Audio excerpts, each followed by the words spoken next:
Trauma isn't stored in your thoughts alone. It's stored in your breathing, your muscles, your heart rate, and your sleep. Traumatic experiences can impact your whole body and in ways you cannot even imagine. Let's get into it.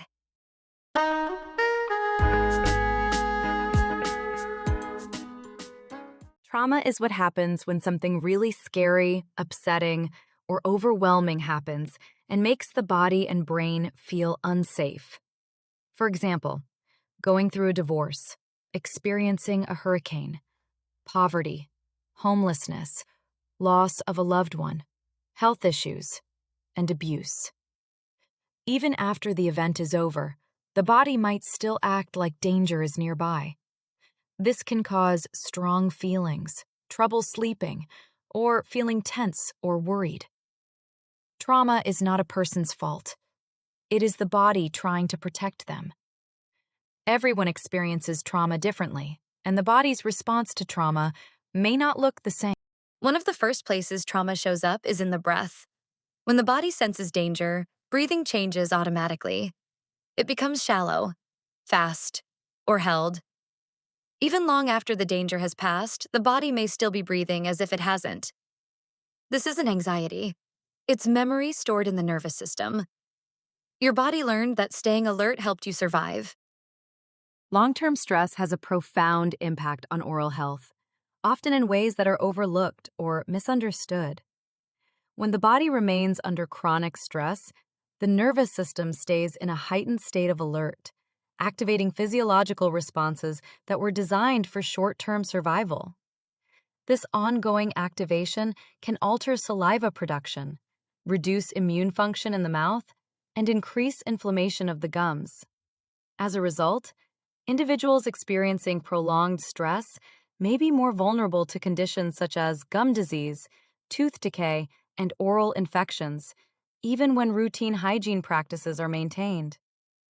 Stress also influences muscle activity and unconscious behaviors that directly affect oral structures. Chronic jaw clenching or teeth grinding, commonly associated with stress, can wear down enamel, strain the temporomandibular joint, and contribute to headaches or facial pain. At the same time, stress-related changes in breathing patterns, such as mouth breathing during sleep, can dry out oral tissues and disrupt the balance of protective bacteria. Over time, these factors create an environment where inflammation and sensitivity are more likely to develop, reinforcing a cycle of discomfort and dental complications. Trauma also lives in the muscles. A racing heart isn't overreacting, it's vigilant. When trauma occurs, the heart learns to beat faster, to prepare for threat. For some people, that rhythm never fully slows down. This doesn't mean your body is broken. It means it learned that being ready mattered. Your heart has been trying to keep you safe. And then there's sleep. For many people who've experienced trauma, rest doesn't feel safe. The body learned that danger came unexpectedly, sometimes at night, sometimes in quiet moments. So the nervous system stays alert, even when you're exhausted. Difficulty sleeping isn't failure. It's survival logic still running in the background. Trauma can make sleep hard because it changes how the body feels about safety. To fall asleep, the body needs to feel calm and protected. When someone has been through scary or stressful experiences, their brain may stay on high alert, even at night. This can make it hard to fall asleep, cause waking up often, or lead to bad dreams. Even when a person is very tired, their body may still act like it needs to watch out for danger. Inside the body, trauma affects the system that controls stress and relaxation. Instead of switching into rest mode at bedtime, the body may stay in alarm mode. Stress chemicals can stay high, keeping the brain too awake. The part of the brain that looks for danger may stay active, while the parts that help with calm and comfort have a harder time doing their job. This can lead to racing thoughts, scary dreams, or feeling jumpy during the night. When sleep is poor for a long time, it can make stress and trauma feel even stronger. Without good sleep, the brain has a harder time handling emotions and calming down during the day. It is important to know that trouble sleeping after trauma is not someone's fault. It is the body trying to protect itself. With patience, safety, and support, the body can slowly learn that it is okay to rest again. Here's what matters most. Your body didn't betray you. It protected you. Every response you experience now once served a purpose. Trauma isn't about being stuck. It's about a system that learned something important and hasn't yet learned that things are different now. Trauma affects much more than a person's thoughts or emotions. It impacts the entire body. When someone experiences trauma, the body's main job becomes survival. The brain and nervous system shift into a constant state of alert, preparing the body to respond to danger. While this response can be helpful in the moment, problems arise when the body stays in this survival mode long after the threat is gone. Over time, this can lead to ongoing stress responses that affect how the body functions day to day. One of the main systems impacted by trauma is the nervous system, which controls breathing, heart rate, digestion, and muscle tension. People who have experienced trauma may notice shallow breathing, a racing heart, tight muscles, headaches, or stomach problems. These are not random symptoms. They are signs that the body is still trying to protect itself. Trauma can also weaken the immune system, making the body more vulnerable to illness and inflammation.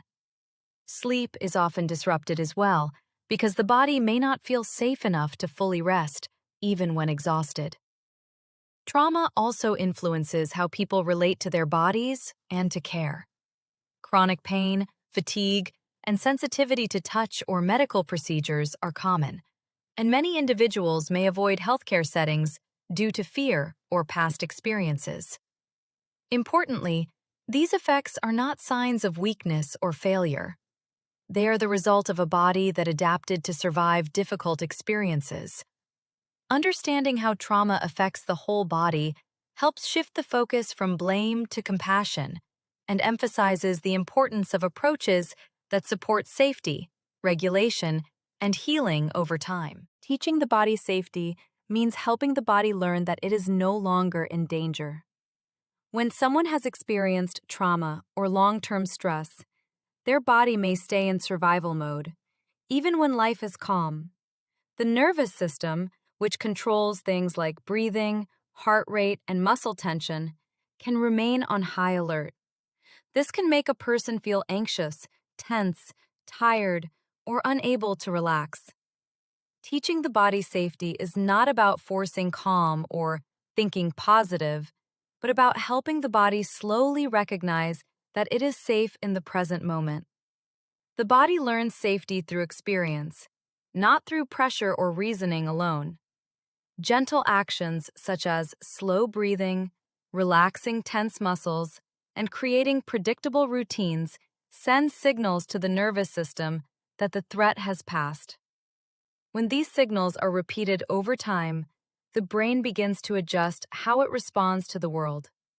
Heart rate can steady, breathing can deepen, and muscles can release some of their tension.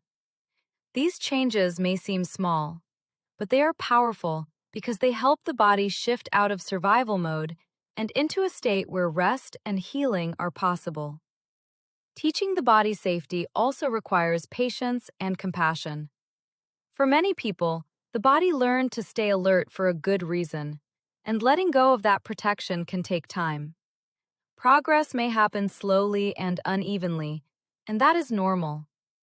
Rather than blaming the body for being reactive, learning to work with it helps rebuild trust. Over time, as the body experiences more moments of calm and stability, it can relearn that safety is real, allowing energy, focus, and a sense of well-being to return. Before we end, I want to leave you with 2 things you can do today, not to fix yourself, but to help your body feel a little safer. First, work with your breath, not against it. Once or twice today, pause and gently slow your breathing. Inhale through your nose for 4 seconds and exhale through your mouth for 6. A longer exhale tells your nervous system that the danger has passed. You're not forcing calm. You're teaching your body that it doesn't have to stay on high alert. Second, give your body one clear signal of safety. That could be placing a hand on your chest, stretching your jaw and shoulders, stepping outside for fresh air, or noticing 5 things you can see around you.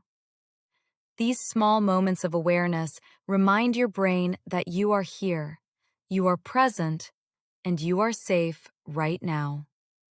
Healing doesn't start in your thoughts alone. It starts when your body learns, slowly and gently, that it no longer has to protect you the way it once did. Okay, beautiful people, thanks for watching, and be sure to share this video with intelligent and curious people like yourself. Go forth and do amazing things. And remember, do something wonderful for yourself or someone today.